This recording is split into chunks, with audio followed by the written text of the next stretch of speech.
So while Ness is reappearing, I'll start. I mean, the crazy thing is this whole project came out of quarantine. Like, me and Ness worked together from 20 odd years ago on projects and like on albums that came out in the late 90s, early noughties. We've been working together for years, and for probably the past 4 or 5 years, we've been saying we need to jump back in the studio and do a project. When the lockdown happened, we spoke at the beginning of it, and we were like, this is the perfect time. Like, and I remember saying to him, like, if we don't do it now, let's never talk about it again. Because if it don't happen now, it's never going to happen. Like, we're just playing ourselves. But this whole thing is, and obviously I'm based in the UK, Ness is based in the US, and we've been sending beats and lyrics backwards and forwards. There's been times where we've been doing edits, and he's been on FaceTime while I'm operating the stuff, and nah, move that here. And so it's been this weird world of like, he's been in the room and I've been in the room. We've been having the meetings and the sessions, whether it's the mix or whatever, with him virtually there on an iPad or a phone while we've been doing this stuff. So yeah, we've taken the whole kind of virtual working thing. And I guess we've always been virtual working, like as a producer, a lot of times, especially if you're working with someone from the States, you're going to get sent stems. You might have a phone conversation and you'll do your work and send it back. But I think this has accelerated it, as in the way we've worked has literally been, do you know what I mean? Like we're doing right now. You know what I mean? We haven't been in the same room for this whole project. Physically, you know what I mean? Yeah, just to piggyback off of what Jay's saying, like people's response to the whole COVID quarantine lockdown situation, like depending on who you talk to, some people are like, yo, it's the worst thing in the world. I can't go out. I can't do this. Or I can't see family or whatever.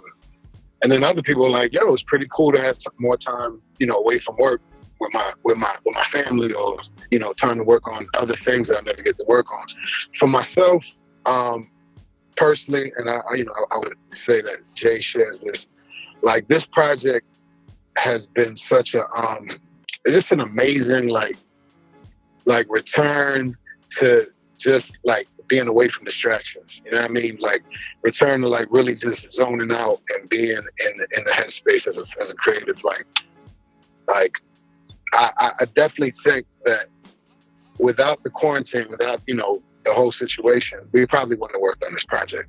Like Jay said, we've been talking about this forever. Like we've been talking about like, let's, every about a year and a half or so, we'll check in on each other. Like, yo, what's going on? Like, yo, let's work on this project. You got beats? I'm like, yeah, I got raps. Like, Jay was working with other artists. I have another group that I'm.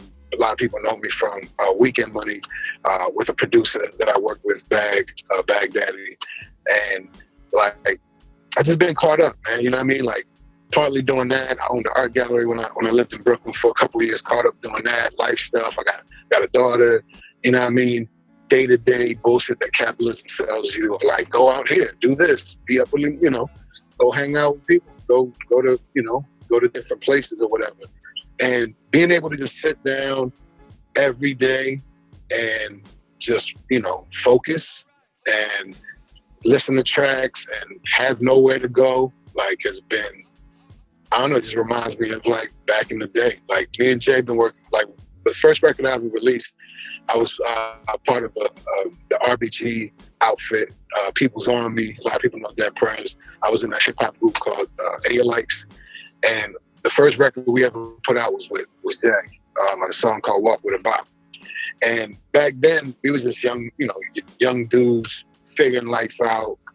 And, we didn't have a lot of bread, we weren't going out to clubs like that. We were just locking in, in the lab, making music. And it's just like a return to that. Like, I haven't felt this space in a long time. So the quarantine was good.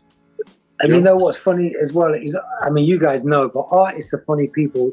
They spend half their life trying to get people to listen to what they're saying or hear their art.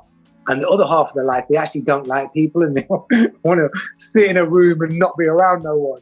And I'm sure you two's probably exactly the same. So to some extent, whereas a lot of people would be like missing the whole social aspect. If a big part of your, like what you do in the world is create, actually to be able to have dedicated time to sit down and create is especially in the, you know, the normal hustle of living life between family, you know, making money, doing you know what I mean? Like, it's such a blessing for most artists. So it's crazy because, you know, like, I've been touching base with a lot of artists, and they're like, you know, how are you finding the lockdown? I'm like, on the low, I'm actually really enjoying it because, you know, most of the time I don't like people, you know, like, I like, you know what I mean? And it gives us that, I think it gives you that space to just, you know, you can't create art just by looking at the world. You have to, like, look at the world and soak it in and then reflect on it. And it gives you that space to the reflection time, if you like, you know what I mean?